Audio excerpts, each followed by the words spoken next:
Hi, I'm Michael Appel from BizNews.com.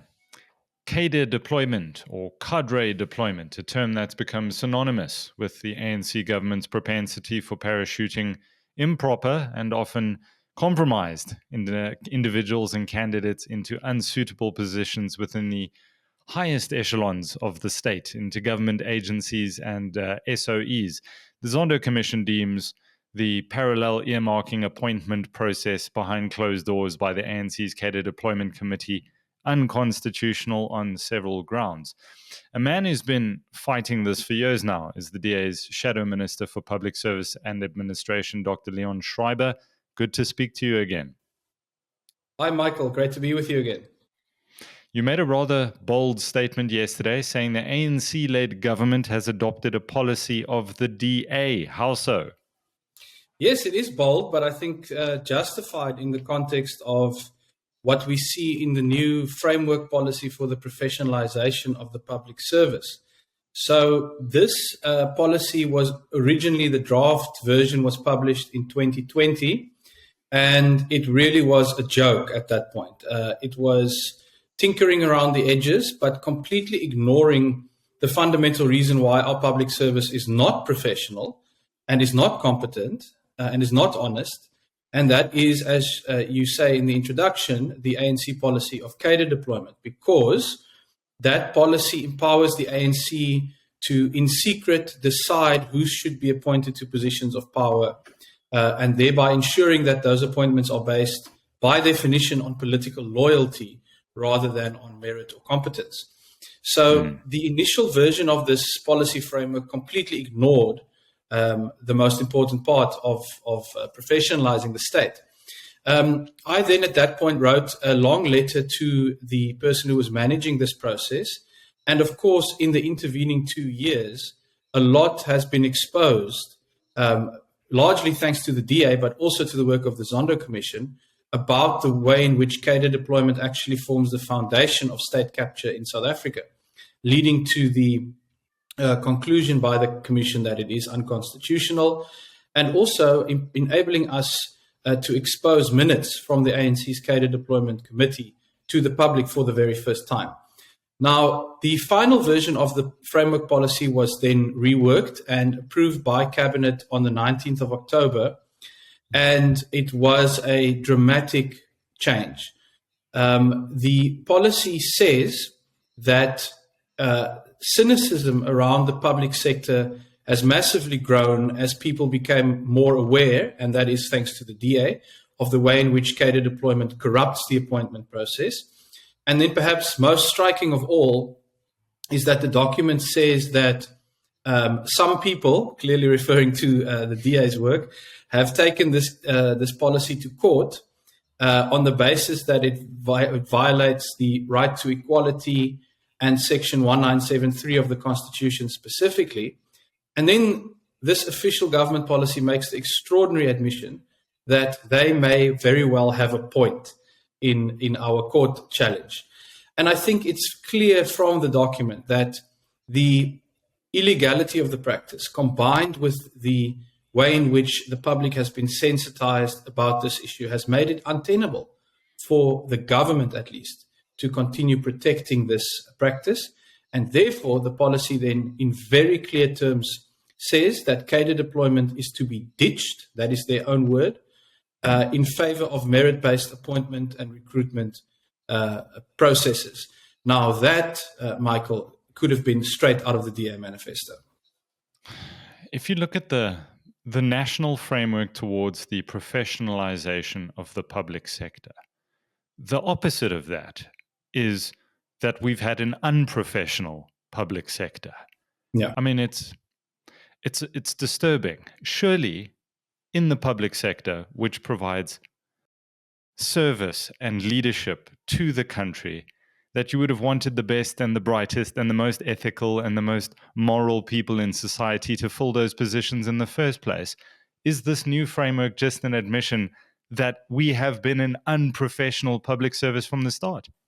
Without a shadow of a doubt, because the entire premise upon which this is based is that the public sector is currently not professional.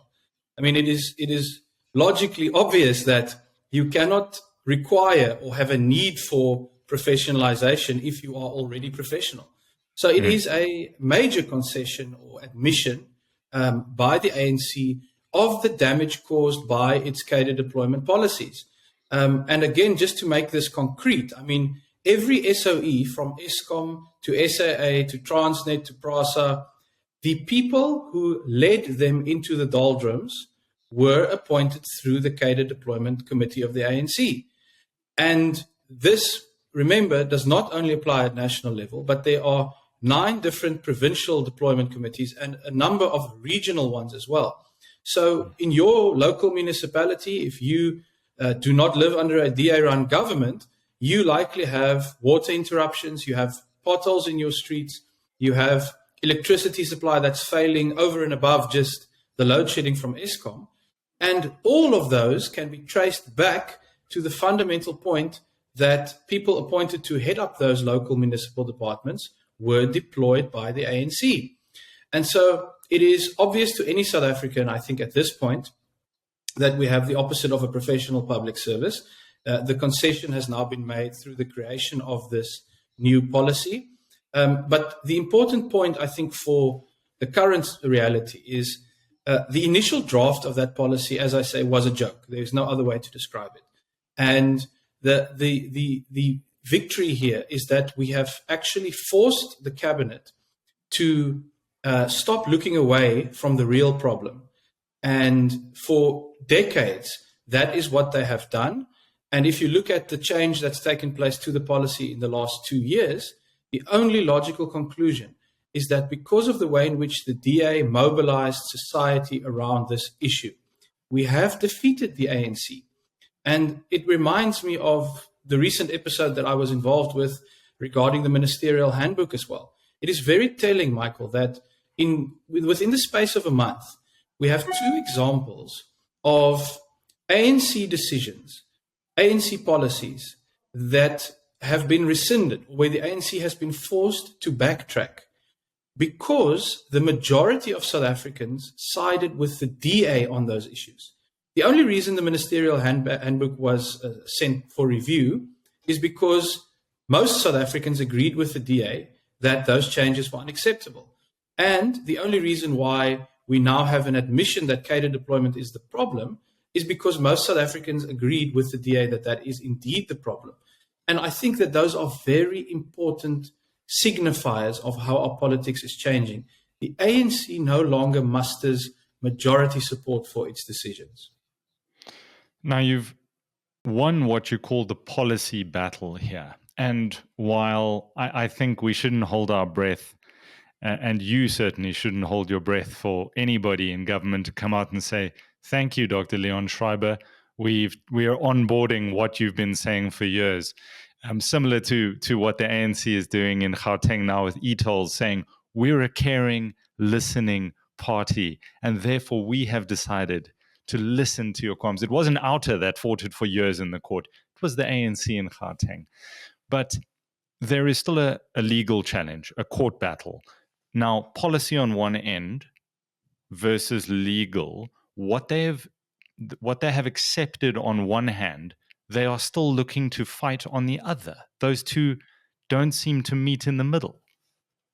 Absolutely right. But let me just say first that if the ANC admits that this change is because of the work done by the DA, then I'll probably do my next interview with you from a hospital bed. So that's not something that I'm banking on. But let me just, that is a very important point that you raised there. And let me emphasize this. There is absolutely no naivety from my side or from the DA side that somehow, every aspect of this battle has now been won. So I'm the last person to be naive about these kind of situations. But it is hugely significant that the policy is changing, because ultimately that gives us the ability to hold the government to this policy. We can now force them through the various mechanisms in Parliament and other things that we have at our disposal to account for the fact that they are not implementing their own policy. That is a very different situation from one where we are trying to agitate and campaign to change the policy. And the most immediate example of this is, in fact, the court case that you reference. So in January of next year, we will be in the High Court in Pretoria in front of a full bench of judges to ask the court to declare, as the Zondo Commission has indicated, that cadre deployment is unconstitutional and illegal. Now, the president, never mind the ANC, of course they opposed the case, but the president, in his capacity as president of the Republic and on behalf of cabinet, are also opposing our case. Now, I've been uncomfortable with this from the start because he's using state resources to actually fund the protection of an ANC policy. But the fact that his own government has now admitted that the DA is right, and very clearly in this policy document, also legally correct in our position, makes it really hypocritical and untenable for the president to continue opposing this case, because this case has now changed. It is now no longer about agitation for policy change and for something from the outside. It is now about enforcing what is now official government policy, taken straight from the DA manifesto, as I say. So the president, in effect, from the moment that this new policy was approved on the 19th of October, he is opposing his own government's position in court, the one that his own cabinet approved on the 19th. Now, that is just a ridiculous situation. And we will be writing to him to formally request him to rescind his opposition, because it is inappropriate, first of all, but secondly, it's also now just untenable. And we will be using, of course, the policy change and admission around the legal situation as evidence in our case. So the point of all of this is that, yes, government policy is now moving in the DA's direction. But of course, the ANC can and will continue to do as it pleases. It's not bound by that in the narrow sense of the political party. And that is why we must still win the court case, because that is the element that will prevent a backsliding. That is the element that will force both the ANC and the government to abide by this new policy. Because as we all know, policies can change. And this current change is an indication of, as I say, majority of society backing the DA's position on this. But the ANC can change that. And that is why we need the legal backing to make sure that they, first of all, cannot backtrack from this policy, because doing so would then be unconstitutional. And secondly, to force the ANC to abide by the policy, because violating this new policy would then be through an unconstitutional mechanism. So these are the different elements really involved in this campaign. Okay. Bear with me on this next question. I'm going to read you a whole bunch of qualifications of a particular person. At the end, I'll let you guess who it is. Honorary Doctorate in Engineering, University of Glasgow, Caledonian. Masters of Business Leadership, University of South Africa, Postgraduate Diploma in Economics, London University, School of Oriental and African Studies, and a Bachelor of Commerce from UNISA. This person majored in accounting and economics and had other training courses from the Young Global Leaders, the Kennedy School of Government, Harvard University, Advanced Management Program, Harvard Business School, the executive program at Wharton Business School in Philadelphia.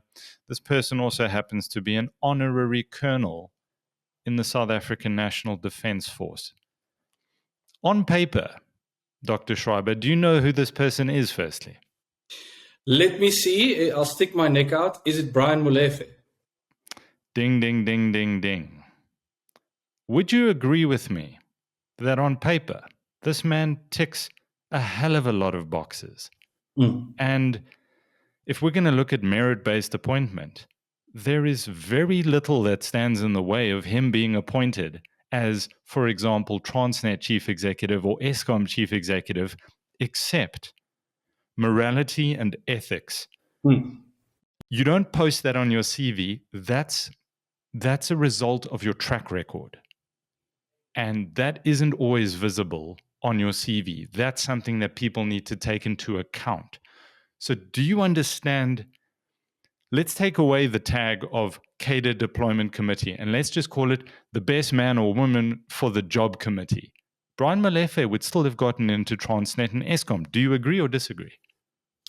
So one of the key elements, and why I think you can't take this distinction out of the consideration, is that the deployment committee is a secretive organization. Okay, so it's got 15 members that meet behind closed doors, may in fact look at a CV, very impressive CV as you outlined there, and take certain decisions. However, the fact of it being closed, the fact of it having no transparency is critical to excluding other considerations like track record, like ethics, etc. And let me tell you why. Where there are public appointment processes, so for example, where there is a selection panel that is meeting in public with it being broadcast on TV and the public being invited to say, here are the candidates, share your views. That is the situation in which whistleblowers emerge. That is the situation in which people who can testify about track record can approach a proper and independent selection panel with information. Of course, that can and must be verified. So the transparency element is an important part of the story. And that is why reforming the system to have proper open recruitment is vital. So a lot of it can be headed off in that way. Proper psychometric testing, entry exams, those kind of things can also help. However, those are all filters that must be applied to proper selection processes. So cadre deployment is the one form of this system where there is no filter. The filter is, are you loyal to the ANC? Then you can add particular filters to the process, such as transparency, such as psychometric testing, other entry requirements, etc. At the end of the most rigorous process, you will have filtered out a lot of elements that you wouldn't have known about otherwise, okay? But even in that system, I concede that you can have a small number of people who can jump through every single one of those hoops, who have never been corrupt, who've never done anything wrong, who have all the credentials, and who can then be appointed and turn out to be a bad appointment. However, that's human nature. The point is, how many mechanisms are we building in to narrow those down to be absolutely exceptional cases? That is the question. Because at the moment, corruption and incompetence is not an exceptional case. It is the rule. And that is because we have no filters in place to turn corruption into the exception. Because every country on earth, you'll find, hopefully in exceptional cases, people who are deviant and corrupt. And that is the fundamental issue we have in South Africa. We make no attempt to make corruption the exception. We have no filter to make sure that the rule is qualified, competent appointments. And that is what we need to change. And the whole reason for doing all of this is because if you end up with a system where corruption is the exception, then it becomes manageable. You can deal with it. You have enough resources for the NPA to track down exceptional cases where people are corrupt. But at the moment, the entire system is geared towards corruption and incompetence being the rule. And then you end up with what South Africa has, which is just being swamped and overwhelmed by this problem. I suppose my final question, and it's something that's often raised by those who are opposing what the DA is trying to do, and that is that it is done everywhere, that any political party that stands up, including the DA, and says, we do not want our people in strategic positions is lying. What's your rebuttal to that? The first part of the rebuttal actually comes again from this extraordinary policy framework document, because the ANC has made this exact argument many times. But as the policy document points out, again, probably a sentence that could come straight out of the DA's position on this, is that, in fact, many successful countries around the world have senior positions in their public service, like Director General or permanent secretary, as it's sometimes called, where appointments are explicitly non-partisan and where those people are in place through changes of government. They remain in place. They do not change with the political winds, precisely because politicians know that they are independent professionals who are there to do their job. So it is not in fact true that that is a blanket approach of cadre deployment everywhere around the world. And again, the extraordinary situation now where government policy admits that. But there's a deeper point to your question, which I will deal with as well. Every political party wants to have political power and to be able to put its political members into policy-making positions in the political sphere. That is almost the definition of competing within a democracy. That's the executive level, right? That's right. So these are policy makers. This is a president, a minister, a premier, a member of executive council. At local level, it's the mayor and the mayoral committee.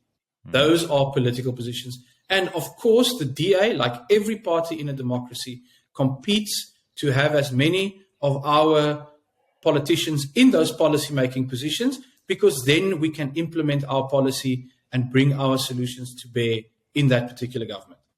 But what the DA rejects and has steadfastly rejected throughout, and which many successful countries reject, is extending that political influence into the administration. So there is a policy-making level which must be filled by politicians who make policy, who set the direction. This is what we're going to do. We're going to privatize Eskom, as an example. That's a policy decision. But when it then comes to implementing policy decisions, the department who goes and does the work to privatize Eskom in this particular example, those should be non-political professionals. Because when you extend political influence into that level, and as we know from the cadre deployment minutes, this goes down into mid-level management, at least in the South African public sector, then you are giving powers like procurement, for example, to politically affiliated persons who then abuse that power to benefit themselves politically and their political organization politically. That is one example. But they can also, for example, think about 2024. We hope to have a change of government then. The DA may very well then really say the policy decision is privatize Eskom. But now you have all kinds of people in the administration who are politically connected to the ANC, who ideologically reject the idea of privatization, and who financially benefit from corrupt contracts at Eskom, who will then resist and undermine the implementation of that policy. And that is not their function. So the distinction always has to be borne in mind. Of course, members of parliament or the president are politicians because they're elected by the people. Mm-hmm. But your local municipal manager, your local head of water reticulation, your head of state-owned enterprises, those are not politicians. Those should be competent professionals where we get the best from among our society to go and fill those important roles and to loyally execute the policies of the government of the day, not to get involved in undermining, changing, or making those policies. Dr. Leon Schreiber, what a pleasure chatting to you again. It's been a good week for you. Enjoy it. Thanks for your time.